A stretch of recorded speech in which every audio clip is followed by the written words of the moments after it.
ये तो ये 2 रुपये लागत की सामान 30 रुपये कैसे हुई? क्योंकि बीच में बिचौलिया खाने वाले बहुत हैं। ये है आपका ट्रेडिशनल सिस्टम से एक ग्राहक को लेने वाला मार्जिन, जो इतने मार्जिन में उसको सामान खरीदना पड़ता है, इतना ज्यादा दूसरे को देना पड़ता है। लेकिन इसी को अगर हम डायरेक्ट सेलिंग सिस्टम में देखें तो डायरेक्ट सेलिंग में सबसे पहले तो क्वालिटेड प्रोडक्ट उत्पादन की जाती है। यहाँ पे प्रोडक्ट के साथ किसी भी प्रकार की कंप्रोमाइज नहीं है, प्रोडक्ट के साथ किसी भी प्रकार की समझौता नहीं है। एकदम उच्च क्वालिटी का वर्ल्ड वाइड सर्वे और रिसर्च के साथ इस कंपनी ने हर प्रकार का सर्टिफिकेट ले चुका रहता है। अब जैसे गल्फ में चला रहा है, गल्फ में स्पेशली चलाने के लिए सबसे पहले तो हलाल का सर्टिफिकेट ही चाहिए, है नहीं? बिना हलाल का आप यहाँ पे चला ही नहीं सकते, है नहीं? तो इन सारे चीजों को प्रूफ के साथ इनके पास होती है डायरेक्ट सेलिंग कंपनी के पास, और हर एक प्रोडक्ट का गारंटेड होता है। टीएक्सएन कंपनी के प्रोडक्ट में इंश्योरेंस होता है। अभी आप देख लीजिए, बाहर का अगर आप कोई कॉफी पी के मर जाए तो आपको कुछ वहां पे कोई सुनवाई करने वाला है, लेकिन टीएक्सएन कंपनी का कॉफी पी के मरने वाले आदमी को नेपाली 4 करोड़, इंडियन 2.5 करोड़ बराबर का इंश्योरेंस लायबिलिटी है इसके पास। समझ रहे? छोटी बात नहीं है, बड़ी बात। ये इंश्योरेंस लायबिलिटी टीएक्सएन कंपनी के प्रोडक्ट में रखी हुई है, समझ रहे?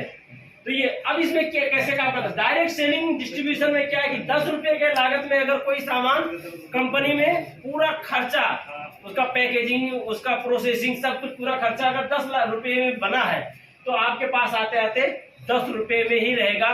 क्योंकि आपको यहाँ पे जितने वो खाने वाले, यहाँ पे आपने देखा था ना, ये सारे खाने वाले वहाँ पे नहीं है।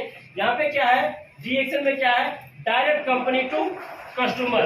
बीच में स्पॉन्सर, जो जिसे हम कहते हैं ना स्पॉन्सर, वो स्पॉन्सर क्या है मालूम है? वो स्पॉन्सर 15 से लेकर 25% तक खा सकता है। यानी कि जैसे मानो मुझे एक मंजन जो एमआरपी प्राइस उसका 28 है, लेकिन मुझे 22 रुपए में मिल जाता है।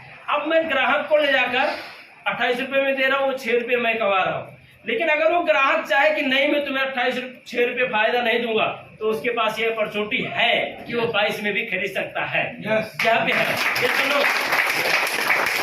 लेकिन यहाँ पे अगर वो लाख चाहे एक ग्राहक 2 रुपए में खरीदने के लिए, तो उसके बस की बात है ही नहीं, खरीद ही नहीं सकता।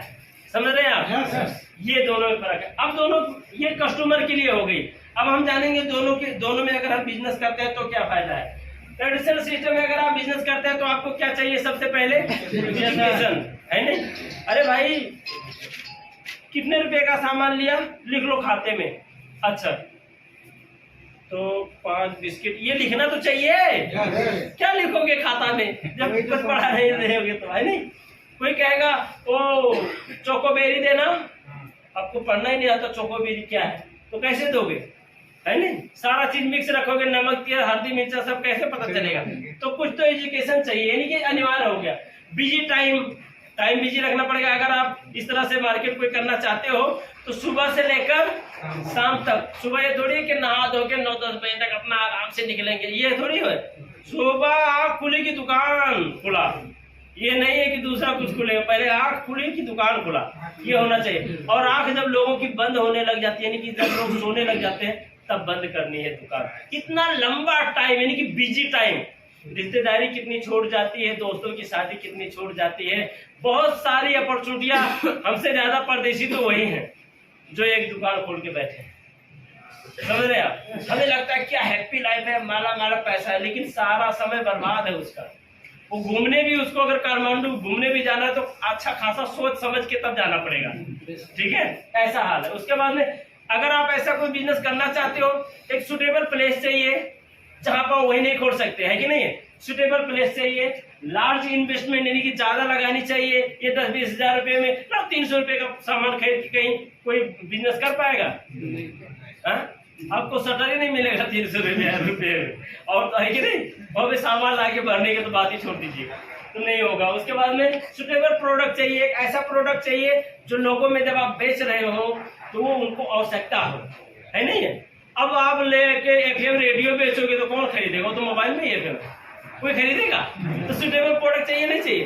टर्रा नमक आप डालोगे तो कौन लेगा? उस आयोडीन नमक को पैकेट वाला चल गया, कौन टर्रा नमक ले रहा है? तो ऐसा कुछ आपको रखना होगा जिसका डिमांड हो, सुटेबल प्रोडक्ट होना चाहिए, एक्सपीरियंस होना चाहिए, कुछ आपको इसके बारे में कुछ नॉलेज होना चाहिए। तो कितने आए और खोले और गए, बंद हुआ, कितनी मार्केटें कितनी दुकानें बंद हो गई। सोचे आप चलेगा, आप चलेगा, आप चलेगा, आप चलेगा, चल ही नहीं रहा है, और चला भी तो संभाल ही नहीं पाए, फायदे की जगह पे घाटा हो रहा है। तो ये आपको एक्सपीरियंस भी होना चाहिए। नो टाइम, इनके पास टाइम नहीं होता है, रिस्क ज्यादा होता है, रिस्क होता नहीं होता है। क्या पता दुकान चले ना चले, 10 लाख रुपए लगा के बैठा हूँ, दुकान ही ना चले, सब बंद हो जाए। क्या पता कोई चोर आए, शटर का ताला तोड़ा, छाता उठाया, मैं घर में वहां भी बच्चों के साथ ठंडी में अपना ब्लैंकेट ओढ़ के सो गया, इधर कोई पार कर दिया पूरा सामान ही। क्या पता कुछ फायर इलेक्ट्रिसिटी से कोई फायर हो जाए, मैं घर में सोए, उधर आग लग जाए। रिस्क है कि नहीं है? है ना? ओके, रिस्क है। और एक्टिव इनकम है, जब तक काम करेंगे तभी तक पैसा आएगा, काम बंद पैसा बंद है कि नहीं है? यस। कि आप रूम में सोए रहेंगे शटर बंद करके तब भी कमाई होगा? नहीं होगा ना, नहीं होगा। यस। अब चलते हैं उसमें